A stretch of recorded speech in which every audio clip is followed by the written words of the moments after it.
순간 나는 보어의 수소처럼 사정없이 그녀의 위치로 붕괴해버렸다. 번쩍 광자를 내며 클릭 소리를 내며 이 시는 얼마 전 인기를 끈 드라마의 대사로 소개된 김인육 시인의 사랑의 물리학이라는 시를 양자역학적으로 바꿔본 거라고 합니다. 이처럼 양자역학을 시로, 드라마로, 철학으로 바꿔서 보여주려고 애쓰는 과학자가 있습니다. 이번에는 그의 발걸음이 미술관을 향합니다. 물리학자의 시선으로 바라본 미술은 어떨까요? 경희대학교 김상우 교수의 강연 청해봅니다.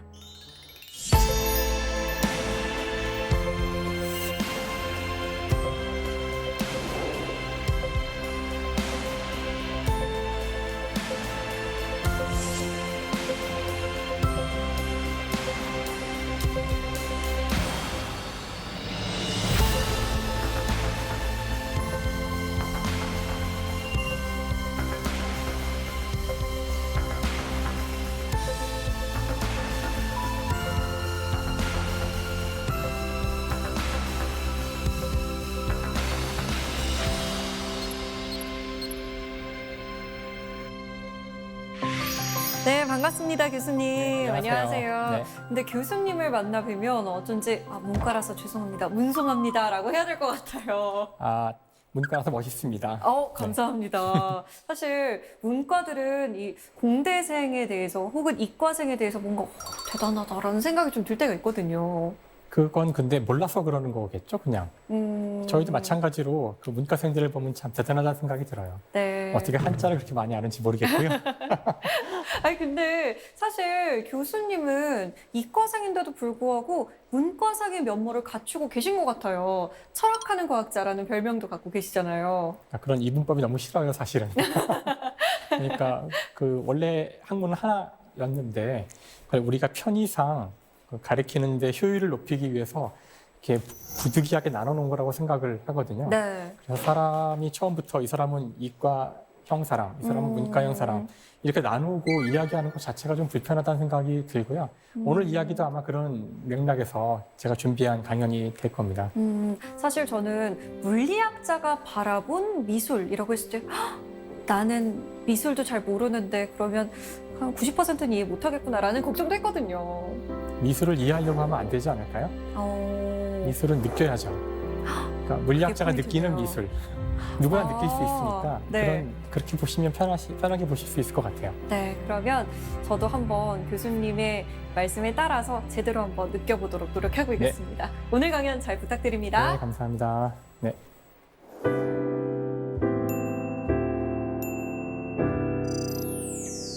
오늘 저는 물리학자가 미술관에 갔을 때 어떤 것들을 보게 되는지, 어떤 것들을 느끼게 되는지에 대해서 이야기해 보려고 합니다.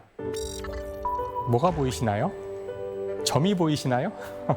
한가운데 검은색으로 있는 점이 보이실 텐데요. 오늘 제 이야기는 이 점과 함께 시작됩니다. 이곳은 그 영국에 있는 옥스퍼드 대학의 자연사 박물관이에요. 혹시 가보신 적이 있으신지 모르겠지만 여기 가보시면 이 중앙에 홀이 있고요. 거기 여기저기 동상들이 있어요. 이 동상 가운데 하나를 보면 이런 분이 서 계십니다. 이분의 이름은 유클리드죠. 유클리드라 그러면 아마 여러분 고등학교 때 또는 중학교 때 수학 시간에 이름을 들었을지 몰라요. 바로 기하학 원론이라는 책을 쓰신 분입니다. 이 책은 오로지 몇 가지 정의와 공리로부터 시작해서 기하학 전체를 구축해 나가는 책이에요. 그러니까 처음에 나온 몇 개의 문장들은 이 책 전체를 관통하는 가장 중요한 그런 문장들이죠. 그 가운데도 가장 처음에 나오는 문장이 가장 중요할 텐데 제가 곧 보여드릴게요. 저는 이것은 수학적 문장이지만 아주 아름답고 심오하다고 생각합니다. 점에 대한 이야기죠. 점은 부분이 없는 것이다. 굉장히 곱씹어볼 만한 문장이에요. 아마 이런 정의를 여러분이 일상생활에서 쓰신 적은 없겠지만 물리학자들한테는 아주 중요한 것이 아마 여러분이 쿼크나 전자, 원자 이런 말들을 들어보신 적 있을 거예요. 이 세상 모든 것을 이루는 만물의 근원이죠. 이런 쿼크와 같은 것이 만족해야 될 중요한 특성은 바로 더 이상의 부분이 없다는 겁니다. 즉 고대 그리스의 수학자였던 또는 철학자였던 유클리드가 만든 첫 번째 문장, 점이 가져야 될 이 특성은 이 우주를 이루는 모든 근본 입자들이 가져야 될 특성과도 같은 것이죠. 다시 한번 잘 곱씹어보면 재미있을 것 같아요. 점은 부분이 없는 것이다. 자, 아나운서님, 이게 어떻게 보이시나요? 과일을 그려놓은 것 같기도 하고 세균을 이렇게 확대해서 보는 것 같고. 아, 세균이요? 네. 그렇게 볼 수도 있겠군요. 놀랍게도 이 사진에 나오는 이 작은 요 구형 또는 길다란 물체들은 바로 모래예요. 여러분이 바닷가에 가서 모래를 한 줌 집어서 돋보기로 확대를 해보면 이와 같은 모습을 보게 됩니다. 어떻게 보면 굉장히 차가운 모습일 수도 있고요. 저 모래를 더 확대하면은 이제 원자들, 저희가 원자라고 부르는 이 세상을 이루는 모든 물질의 근원이 보이게 되는데요. 자, 이 화면은 인간의 눈으로는 볼 수 없는 STM이라는 그 노벨 물리학상을 받은 장비인데요. 그 장비로 금, 여러분 금 좋아하시죠? 번쩍거리는 금이요. 금의 표면을 확대를 했을 때 여기 나오는 이 벌집 모양의 각 꼭지점에 있는 것들이 금 원자들입니다. 오늘날 저희의 과학기술은 이걸 더 확대해 볼 수 있는데요. 그러면 하나의 원자가 보이고 이건 사실 눈으로 볼 수 없기 때문에 색칠을 인간이 임의로 한 것인데 수소 원자를 여러분이 보고 계십니다. 제가 하려는 이야기는 이 세상은 정말 아름답고 다양하지만 그것을 확대하여 근원으로 들어가면 이렇게 차가운 점에 가까운 도형들이 보인다는 것이고요. 이것은 이 우주만이 아니라 그림도 마찬가지죠. 이 그림이야말로 점을 내세워서 그린 그림인데요.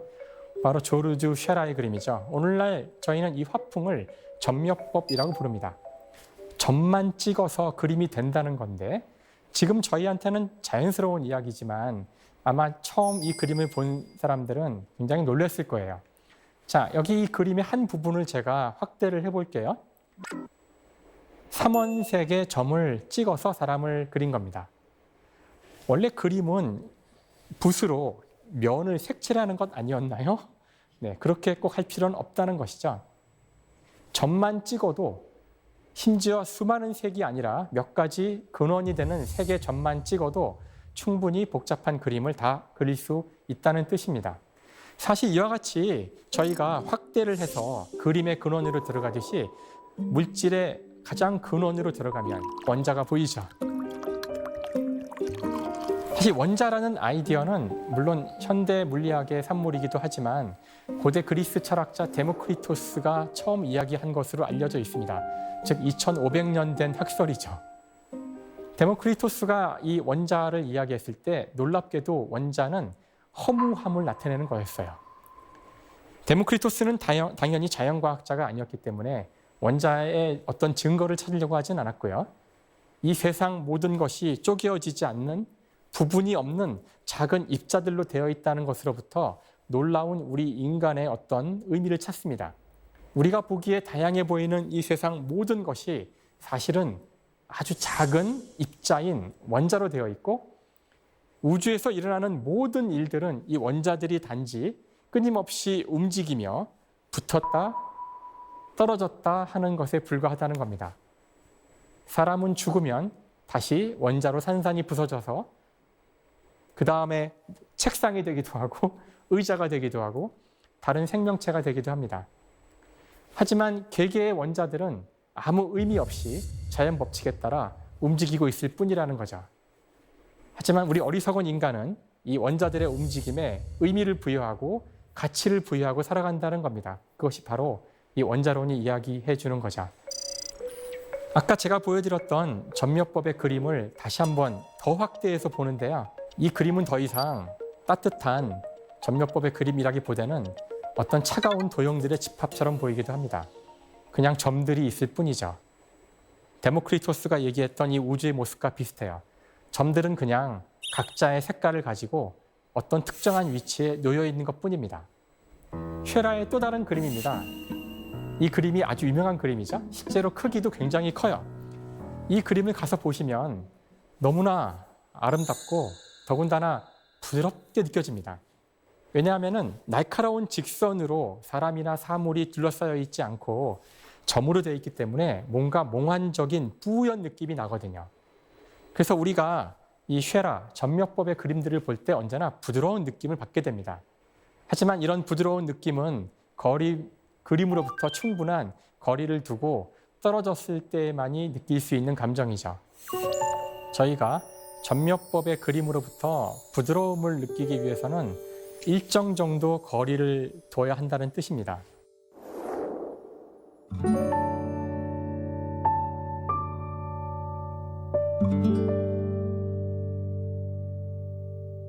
이것은 이 점묘법의 그림만 그런 것이 아니라 이 세상 모든 것이 마찬가지일지 모른다는 일종의 비유예요. 여러분이 다른 인간과의 관계에서도 너무 거리가 가까우면은 차갑고 수학적인 본질이 보일지 모릅니다. 그래서 항상 부드러움을 느끼기 위해서는 적절한 거리가 필요하다는 것을 점묘법의 그림과 이 우주를 이루는 원자의 이야기와 인간의 이야기로부터 얻을 수 있다는 것을 제가 말씀드리고 싶어요. 자, 점에 대해서 또 다른 이야기를 한번 볼 텐데요. 이 그림도 아주 유명한 그림이죠. 여러분이 많은 장소에서 이 그림을 보실 수 있어요. 라파엘로가 그린 아테네 학당이란 그림입니다. 이 그림에는 고대 그리스에 있었던 위대한 철학자들이 많이 등장하고 있는데 왼쪽 아래를 보시면 피타고라스가 있어요. 자세히 찾아보세요. 그렇지 않아도 앉아서 이렇게 도형 같은 걸 그리고 있습니다. 정중앙에는 그리스 철학의 가장 위대한 분이라고 할 수 있는 플라톤이 서 있고 플라톤 바로 옆에 있는 분이 바로 제가 지금부터 소개할 사람인데요. 아리스토텔레스입니다.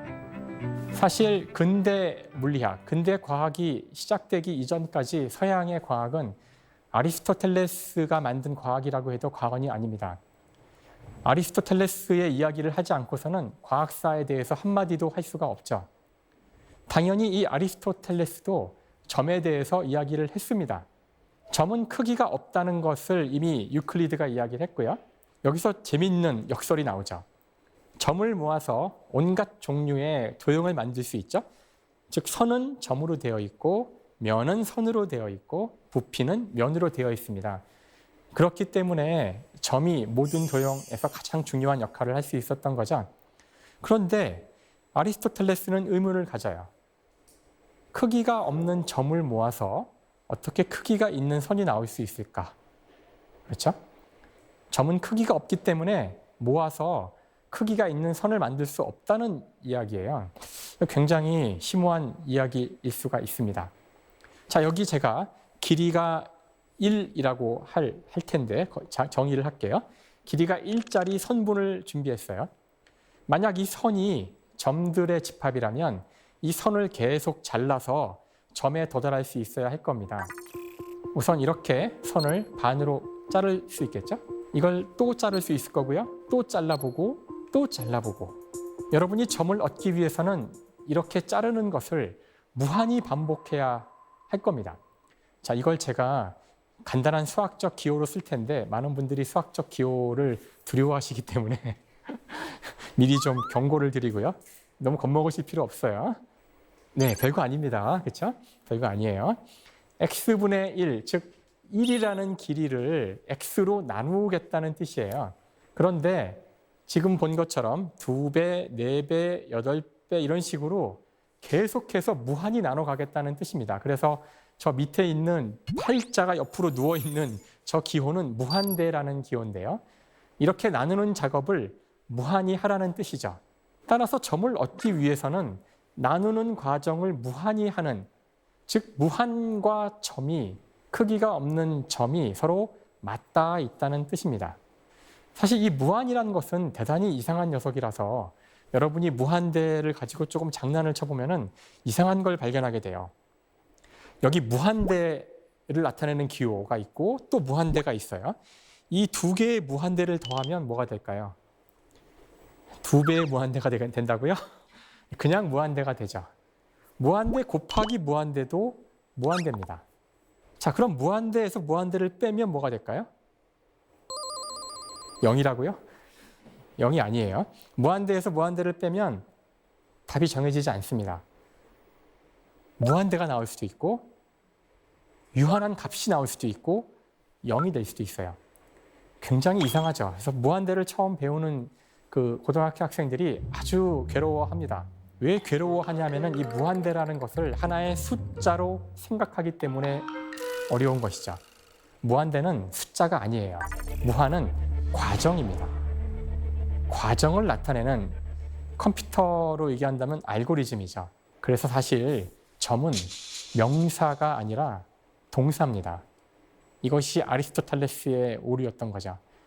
무한히 작은, 그렇다고 크기가 0이 아닌, 부분이 없으면서 계속 작아지지만 0이 되지 않는 그런 존재는 명사로서 존재하는 것이 아니라 그런 과정으로서 존재한다는 거죠.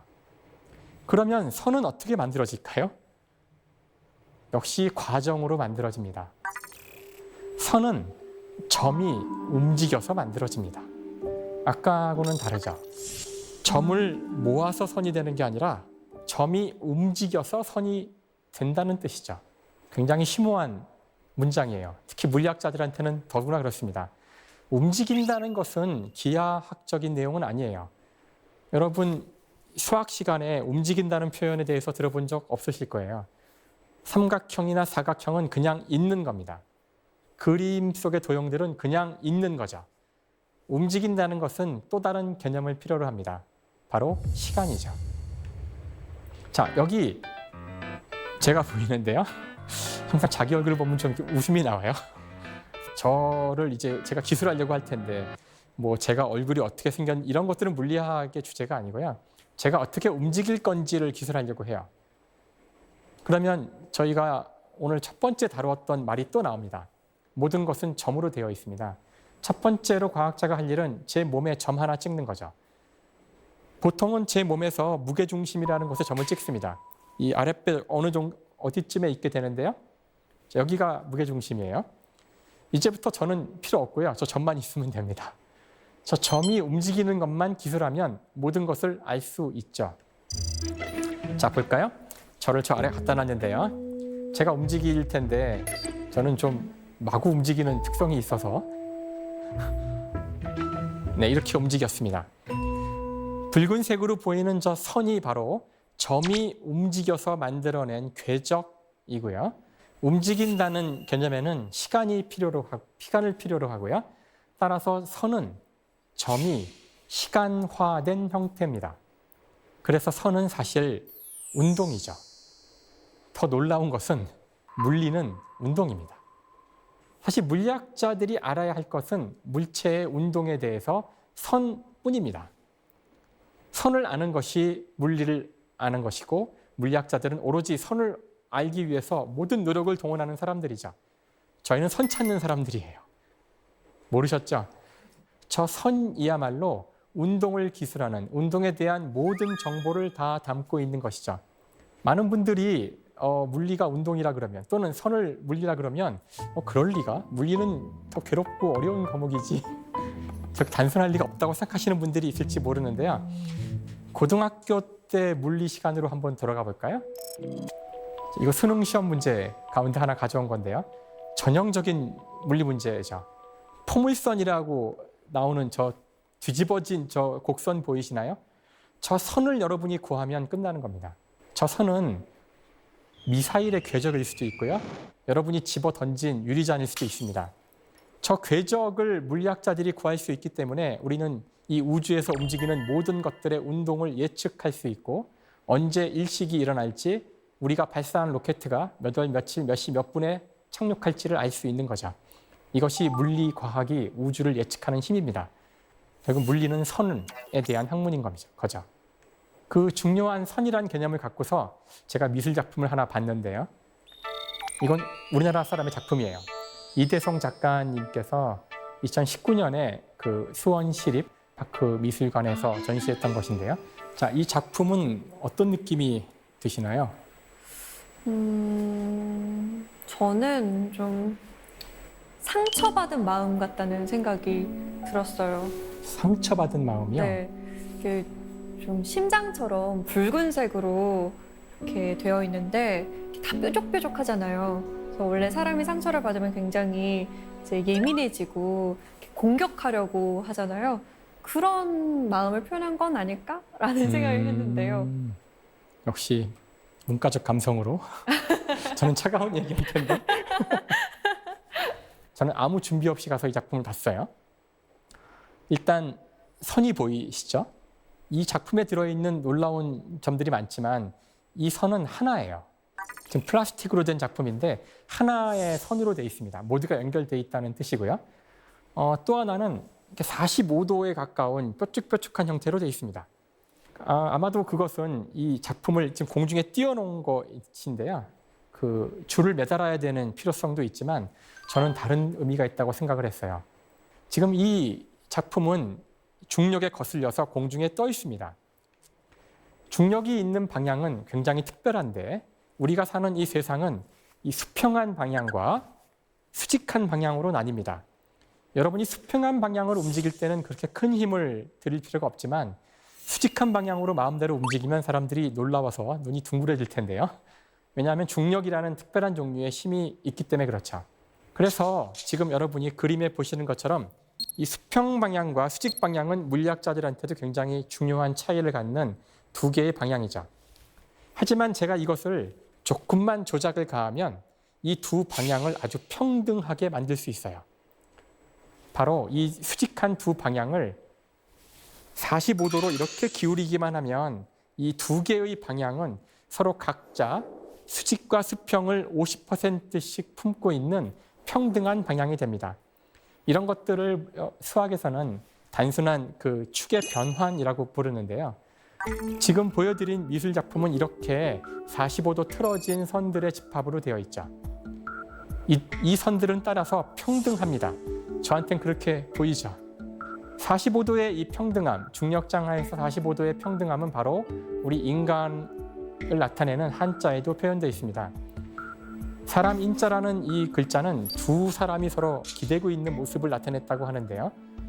이 글자가 의미를 갖는 이유는 바로 우리가 중력장하에 있기 때문입니다. 중력장하에 놓인 45도의 두 선은 평등하죠.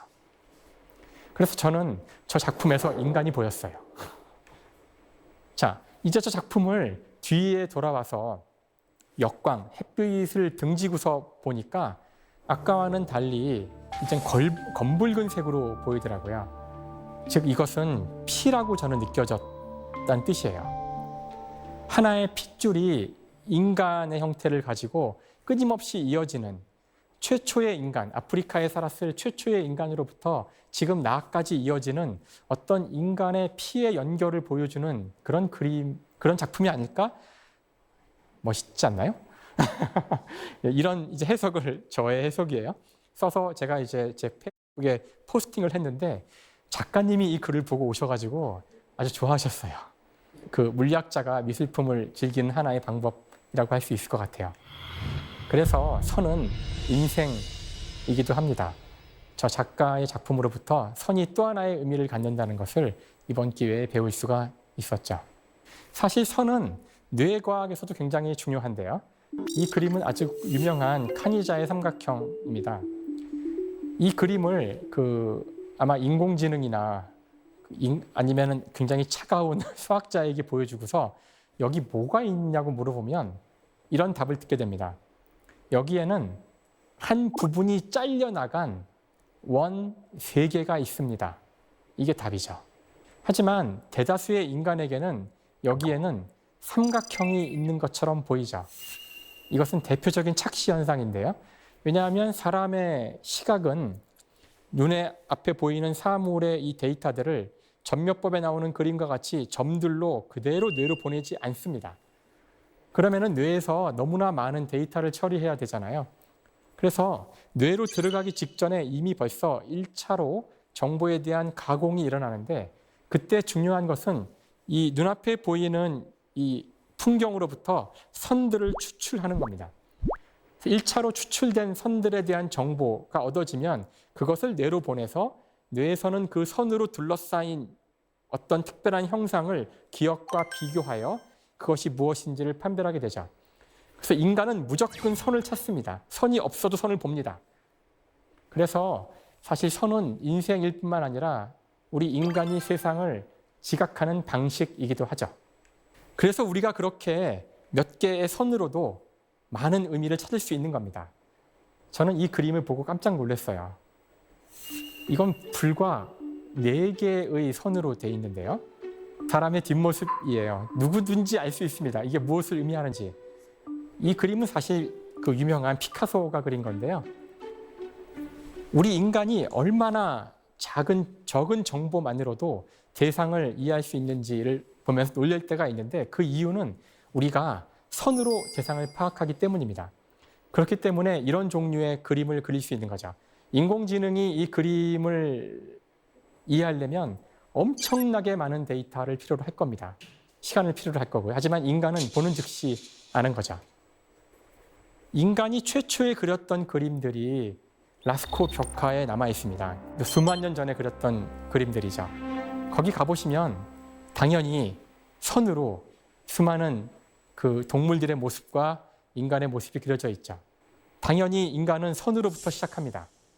세상을 이해한 방식이 선이기 때문에 그리는 방식도 선이죠. 일단 선이 완성되면 그 다음 그곳을 색으로 채우게 됩니다. 자, 저런 원시적인 그림으로부터 시작해서 인간은 계속 그림을 그려왔고요. 유럽의 미술의 역사를 보시면 결정적인 변화가 일어나는 시점이 바로 이 르네상스입니다. 르네상스에 오게 되면 사람들이 이제 드디어 눈으로 본 것을 그대로 그리는 방법들을 찾게 되죠. 왼쪽에 있는 그림은 남아있는 가장 오래된 원근법이 구현된 그림이라고 알려진 마사초의 성삼위일체입니다. 지금 우리가 보기에는 원근법이 그렇게 두드러져 보이지 않을 수도 있겠지만 당시 사람들은 이걸 보고 굉장히 놀랐다 그래요. 정말 저 뒤에 벽이 안으로 쑥 들어간 것처럼 보였다는 뜻이죠.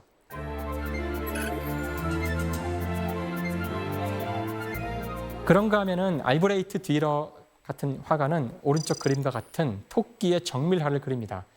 이제 이 이후 서양 화가들은 사물을 있는 그대로 그리기 위한 모든 노력을 경주하게 되죠. 그리고 놀라운 경지에 도달합니다.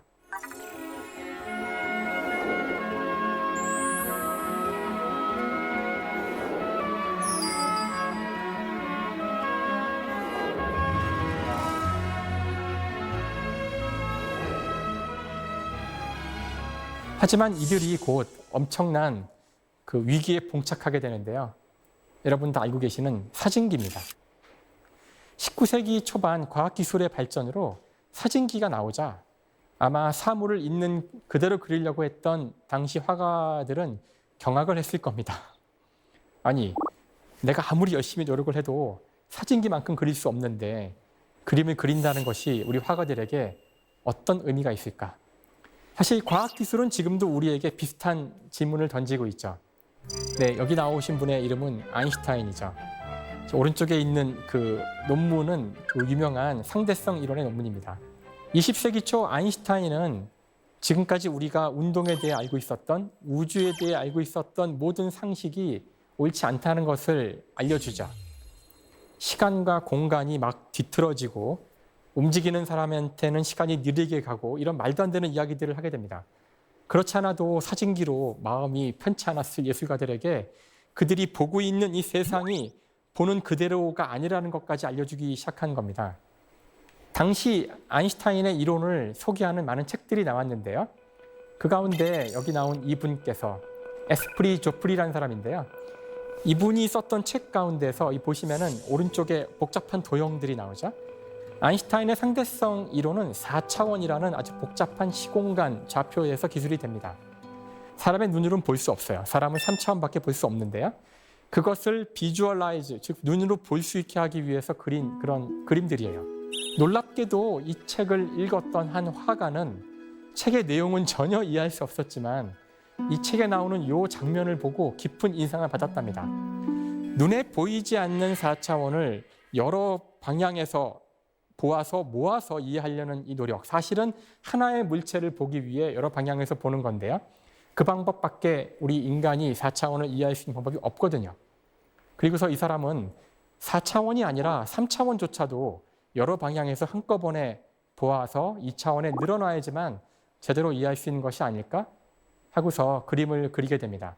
그 그림은 당시에 큰 충격을 주게 되는데 바로 그 그림이 그 유명한 피카소의 아비뇽의 처녀들이죠. 이 그림의 오른쪽 아래에 있는 여인을 보시면 얼굴이 이렇게 뒤틀려 있는 걸 볼 수 있어요. 그 이유는 정면에서 본 모습과 옆에서 본 모습이 한꺼번에 그려졌기 때문에 그렇습니다. 20세기 초 물리학을 뒤흔들었던 상대성 이론의 시공간이라는 개념은 피카소에게 완전히 새로운 형태의 공간 재구성의 아이디어를 줬던 것이죠.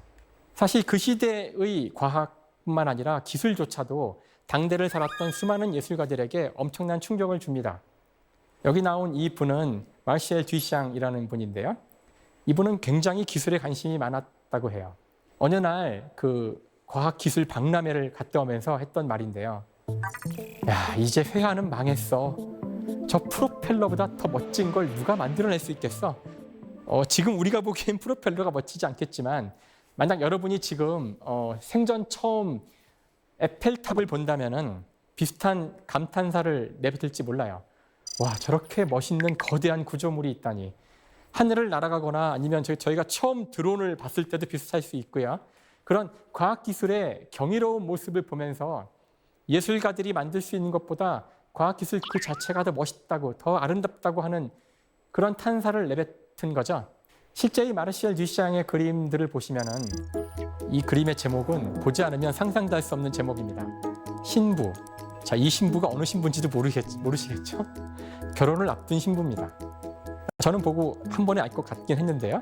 여기 보면 사람의 내장 기관을 기계처럼 그려놓은 것처럼 저는 느껴져요. 인간을 기계화해서 나타낸 겁니다. 사실 사람은 생물학자의 눈으로 볼 때에는 입으로부터 항문까지 연결된 하나의 튜브가 있는 구예요. 네, 그렇게 본다면 이것이, 왜냐하면 먹고 사는 게 제일 중요하잖아요. 들어온 음식이 소화를 당해서 나가는 이것이 인간이 사는데 가장 중요한 것이고요. 그걸 딱 그린 겁니다. 사실 듀샹은 과학기술에 대한 굉장히 깊은 이해가 있었어요. 이 작품은 정말 저 같은 물리학자도 깜짝 놀라게 만드는 작품인데요. 이 작품의 제목은 세계의 표준 정지 장치라는 작품입니다. 이건 이런 겁니다. 1m라는 길이가 있죠? 굉장히 잘 정의된 길인데요. 실로 1m를 만들어요. 그리고서 이걸 떨어뜨립니다. 손을 탁 넣으면 떨어지겠죠? 그럼 팔랑팔랑 실이 떨어져서 땅에 툭 떨어집니다. 그 떨어진 실의 모양을 그대로 나무로 뜬 거예요. 이게 무슨 장난을 치고 있는 거냐면은 1m라는 길이는 자연에 존재하지 않는 인간이 상상으로 만들어낸 그냥 합의일 뿐이라는 겁니다. 문화권에 따라 길이의 표준은 다 다르죠. 어느 나라에서는 마일을 쓰고 어느 나라는 미터를 쓰고 어느 나라는 척을 씁니다. 이제는 우리가 이걸 다 통일시켰지만, 미터로 통일시켰지만, 이 작품을 통해서 듀샹이 말하고 싶었던 것은 과학자들이 사용하는 이 길이에 대한 단위조차 자의적이라는 걸 말하고 싶었던 겁니다. 그만큼 과학에 대한 이해가 깊었던 사람이죠. 이분이 바로 제 생각에는 아까 저희가 던졌던 질문, 카메라가 나온 지금 화가들은 무엇을 그려야 하는가에 대한 답을 줬다고 저는 생각해요. 1917년입니다. 마르시엘 듀샹은 그냥 그 시중에서 파는 그것도 변기를, 남성 소변기를 돈 주고 사다가 전시회장에 갖다 놓습니다. 그리고 이름을 샘이라고 붙이죠. 뭐 틀린 제목은 아니에요. 물이 있긴 하니까. 자, 이게 미술 작품일까요? 이런 작품을 통해서 듀샹이 말하고 싶었던 것은 이런 게 아니었을까요? 원래부터 미술은 어떤 가치, 객관적 가치를 그리려고 했던 것은 아니었던 거라는 거죠. 이 우주에는 가치가 없습니다. 어떤 의미가 없다는 것을 원자론을 이야기했던 데모크리토스가 이야기한 바 있죠. 사물을 확대하면 점이 보입니다. 모든 물질은 확대하면 원자가 보입니다. 거기에서는 어떤 의미나 가치는 없죠. 의미나 가치는 만들어진 최종 물건에 거리를 두고 우리가 의미를 부여한 겁니다. 자의적으로 부여된 것들이죠. 따라서 더 이상 화가는 있는 그대로를 그릴 필요도 없고 아무거나 갖다 놓고 가치를 부여하면 된다는 것을 보여주는, 어떻게 보면 미술을 파괴한 것이라고 볼 수 있어요. 자, 이 그림은 2018년 오비어스라는, 사람이라 그래야 되나요? 화가가 그린 거고요. 에드몽드 벨람이라는 그림입니다. 이 그림이 유명한 이유는 얼핏 보시면 왜 이게 유명한지 모르실 것 같은데요. 이게 경매에서 5억 원에 팔렸답니다. 더 놀라운 사실은 이 그림을 그린 것은 인공지능입니다. 여기서 중요한 질문이 나왔죠. 자, 인공지능이 그린 이 그림은 네. 예술품일까요? 예술품인 것 같은데 예술품이 또 아닌 것 같기도 하고 애매한데요, 이거? 그냥 모른다는 말씀이시군요. 자, 이것을 놓고서 많은 사람들이 지금도 논쟁을 하고 있다고 알고 있고요. 아주 오래된 논쟁입니다. 일단 저는 그림이 팔렸다는 사실이 이것을 예술품으로 만들어주지는 않는다는 걸 강조하고 싶어요. 이게 왜 5억 원이나 될까요? 저 인공지능은 원한다면 오늘 하루 동안만도 10만 장 정도 그림 그릴 수 있어요. 그림이 5억 원이란 얘기는 이것이 5억의 가치, 절대 가치가 있다는 뜻이 아니죠. 잭슨 폴럭의 그림은 3천억짜리 그림이 있습니다. 그림 한 장이 3천억 원이에요. 그림 한 장이 아파트 수십 채, 수백 채와 같다는 뜻이 아닙니다. 자본주의 사회에서 그림의 값이 3천억이라는 얘기는 저 그림을 내가 3천억보다 비싸게 팔 수 있는 기대가 있다는 뜻일 뿐이에요. 그러니까 그림이 팔린 것은 이 그림을 예술품으로 만들어주진 않습니다. 우리의 추가적인 논의가 필요한 거죠. 자, 고흐의 유명한 그림이죠. 별 해는 밤. 고흐의 화풍을 학습한 인공지능한테 사진을 한 장 보여주자 몇 분 만에 그린 그림이에요. 이 인공지능한테는 어떤 사진이든지 보여주면 이런 화풍으로 그립니다. 무섭죠? 이건 예술품일까요? 어떤 분들은 인간이 그린 것만이 예술품이라고 하더라고요. 그럼 인공지능이 그린 건 예술품이 아니란 얘기일까요? 그건 또 아니랍니다. 인공지능이 그렸어도 사람이 인공지능에 시켰다면 예술품이랍니다. 그런데 인공지능 프로그램이 있어요. 모든 걸 인공지능이 해요. 그래도 예술품일까요? 사람이 리턴키를 쳤으면 예술품이랍니다. 과연 사람은 뭘까요? 그렇다면 여기서 말하는 사람이란 도대체 무엇일까요? 제가 왜 이런 질문을 하냐면 그림을 그리는 동물도 있습니다. 여기 나오는 이 사진의 원숭이 침팬치는 콩고라는 침팬치인데요. 이 아래에 있는 것은 콩고가 그린 그림이고요. 이 그림도 역시 팔렸습니다. 다시 강조하지만 팔렸다는 것이 이 그림이 예술이라는 의미를 갖고 있는 건 아닙니다. 지금 우리의 법에 따르면 침팬치가 그린 그림은 침팬치의 주인의 소유가 아닙니다. 침팬치가 자연물이기 때문에 침팬치가 그린 것도 자연물이죠. 자연물에 대해서는 우리가 추가로 권리를 획득해야 되기 때문에 어려운 이야기들, 저는 이런 이야기들이 무슨 의미인지 모르겠지만 저 같은 과학자는 여기서 어떤 모순을 보게 돼요. 결국 무엇이 예술품인지 아닌지는 그냥 인간이 임의로 정하는 건지도 모릅니다. 지금은 인간이 자신만이 예술품을 만들 수 있다는 오만한 생각을 하기 때문에 인간이 예술의 기준이 된 것일 뿐이라고 생각해요. 그럼 인간이 아닌 것이 한 것은 예술이 아닐까? 이미 인간은 자신의 권리를 인간이 아닌 것에게 넘겨준 전례가 있습니다. 바로 법인이죠. 우리 주위의 수많은 기업들은 법인입니다. 재단법인, 사단법인 다 법인이죠. 법인이란 것은 존재하지 않지만 인간의 권리를 갖고 물건을 사고 팔 수도 있고요. 그 다음에 심지어 법적인 책임도 질 수 있습니다. 인간은 필요하다면 가상의 존재에다가 인간의 권리를 넘기기도 합니다. 제 생각에 무엇이 예술품인지 아닌지를 결국 판정하는 것은 우리 인간이 어느 날이건 간에 인공지능이 한 것도 예술품이라고 합의하는 날 예술품이 되는 것이죠. 이미 뒤시앙이 얘기했듯이 예술이라는 것은 그것의 의미라는 것은 인간이 만든 자의적인 것이기 때문에 그렇습니다. 저는 오히려 이 이야기가 인공지능의 시대를 살고 있는 우리에게 아주 중요하고 소중한 메시지가 된다고 생각해요. 카메라가 나왔을 때 화가들은 무엇을 해야 할까요?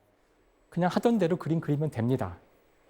화가들의 작품에 가치와 의미를 부여하는 것은 바로 화가들 자신이고 바로 다른 인간들이기 때문이죠. 자동차는 인간보다 빠르지만 그럼 우린 더 이상 마라톤을 보지 말아야 될까요? 100m 달리기를 보지 말아야 될까요? 그건 아니죠. 우리 인간의 능력이 기계보다 못하다고 해서 그 직업을 없애버릴 필요는 없어요. 이미 현대미술은 우리에게 우리 인간의 능력을 뛰어넘는 기계가 나왔음에도 여전히 공존할 방법이 있다는 것을 100년 전에 알아냈다고 생각합니다. 이제 끊임없이 기계들이 우리의 직업을 앗아가겠지만 우리는 기계와 경쟁을 해서 기계보다 더 잘하려고 노력하기보다는 기계가 잘하는 것은 잘하는 대로 놔두고요. 사진기는 사진 찍으라고 하고요. 미술가는 자신이 의미를 부여한 우리들 스스로가 만들어낸 가치를 갖는 예술품을 만들면 됩니다. 우리 인간은 자신의 길을 자신이 의미를 부여해서 가면 된다는 뜻이죠. 물리학자가 미술사를 보고서 내리는 얻어낸 그런 교훈이랄까? 물리학자가 보는 이 우주에는 아무런 의미나 가치가 없고 차갑게 보입니다. 점묘법의 화가들이 그렸던 점을 찍는 것과 마찬가지의 것들이 우주를 이루고 있거든요. 하지만 인간적인 것, 인간적인 의미, 그런 가치는 바로 그 우주의 본질에 있는 것이 아니라 우리 인간 스스로 만드는 것이라는 것. 그것이 인공지능 시대를 살아가는 우리들이 꼭 알고 있어야 될 그럴 내용이라고 생각합니다. 네, 이상입니다.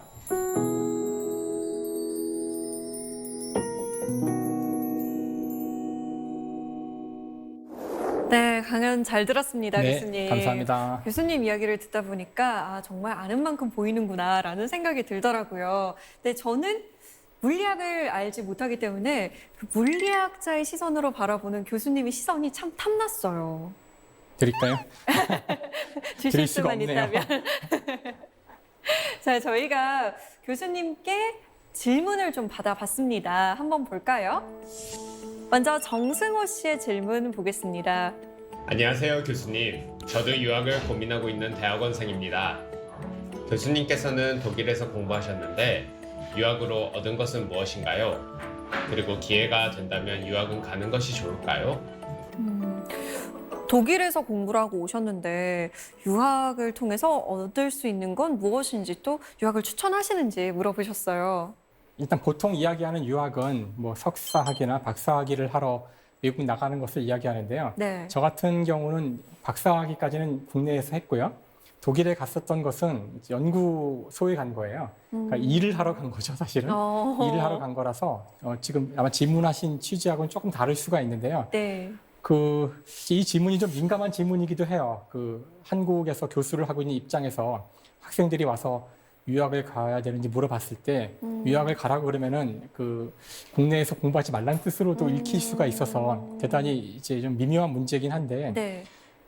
이런 말씀을 드릴 수 있을 것 같아요.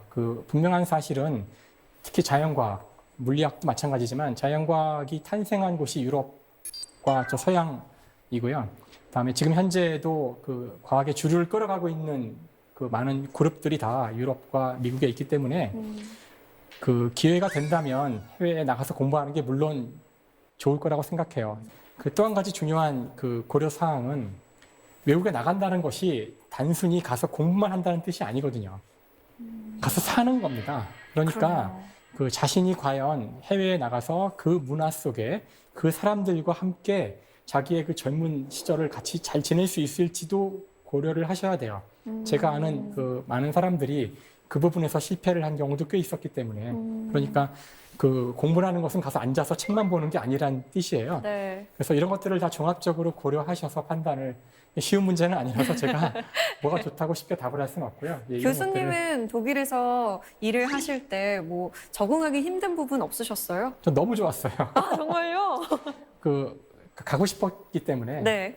사실 저희 물리학자들은 주로 미국으로 많이 유학을 가요. 공부하러도 많이 가는데 저는 굳이 독일을 가고 싶어서 갔고요. 독일의 문화라든가 역사 이런 것들이 좋아서 그래서 독일에 간 첫날 너무 기뻐가지고 막 네. 다음날 길에 막 나가서 막 맥주도 마시고 대낮에 집에 국제전화 걸어가지고 너무너무 좋다고 막 가족들한테 자랑도 하고 네. 너무 좋았어요. 독일의 문화라든가 어떤 연구 환경은 말할 것도 없고 그 나라가 갖고 있는 어떤 분위기가 있어요. 독일만의 어떻게 보면 되게 딱딱하고 원리 원칙대로고 그런데 모든 면에서 좋았어요. 제 인생에서 가장 행복했던 시간 중에 하나가 독일에서 공부하던 그 시절이었어요. 자, 그럼 두 번째 질문 받아볼게요. 김민선 씨의 질문입니다. 안녕하세요, 교수님. 교수님이 미술 작품에 관심이 많으시던데 가장 좋아하는 미술 작품은 뭔가요? 오늘 미술 이야기를 나눠봤는데 가장 좋아하는 미술 작품을 물어보셨어요. 이런 게 가장 어려운 질문이잖아요. 한두 개가 아닌데 하나를 그렇죠. 꼽아야 한다는 게 사실 제가 미술에 흥미를 가지기 시작하게 된 계기는 초현실주의 작가들 작품부터였어요. 그래서 오늘 소개했던 살바도르 달리라든가 르네 마그리트라든가 그런 작가들의 작품들에 이제 흥미를 가지면서 아름답다 좋다를 떠나서 그냥 네. 그게 좋아서 시작한 거라 20세기 초반의 현대 미술 작품들을 굉장히 좋아했고요. 근데 막상 또 이제 미술관에 가서 보면은 큰 작품이 좋아요. 일단 굉장히 커야 되고 네. 그리고 이제 공부할 때는 별로 그렇게 크게 흥미가 없었지만 가서 보니까 또 중세 시대나 르네상스의 작품들이 또 이렇게 인간의 마음에 와닿는 것들이 있어요. 그 당시에 정말 종교적 열정으로 자신의 모든 걸 걸어서 그린 그림들이기 때문에 그래서 막상 가서 이제 현장에서 본 작품으로는 우피치에서 봤던 유명한 보티첼리의 비너스의 탄생 이런 거는 너무나 흔한 그림이지만 네. 현장에서 봤을 때 또 아마 굉장히 오랜 시간 동안 쓰였던 기억이 나요. 그래서 가장 좋아하는 작품이 뭐냐고 여쭤보셨는데 네. 여러 가지 답을 할 수 있을 것 같아요. 네, 마지막으로 제가 질문하겠습니다. 물리학자시지만 철학과의 만남, 미술과의 만남도 가지셨어요. 앞으로 교수님이 또 어떤 만남을 가지실지 기대가 돼요. 그런 질문 하시는 분들이 꽤 계세요. 그래서 다음엔 또 어떤 거에서 또 과학을 풀어낼 건지 이런 분들이 계시는데 사실 제 입장에서는 여러 분야를 다 골고루 해보겠다 이런 마음은 사실 없고요. 그럴 능력이 있는지도 모르겠고 원래 과학자죠. 과학자고 어쩌다 보니 이제 미술을 너무 좋아해서 지식이 쌓이니까 이야기를 하고 싶어서 책까지 나오게 된 것이라서 굳이 어떤 방향을 잡거나 그 다음에 뭘 할까 이런 생각은 아직 못 해본 것 같아요. 많은 분들이 바란다면 한번 용기를 가지고 이것저것 보긴 할게요. 근데 그게 좋아야 하는 거라 그럼요. 아직은 미술에 꽂혀 있습니다. 오늘 강연 정말 즐겁게 잘 네. 들었습니다. 오늘 감사합니다. 네, 감사합니다.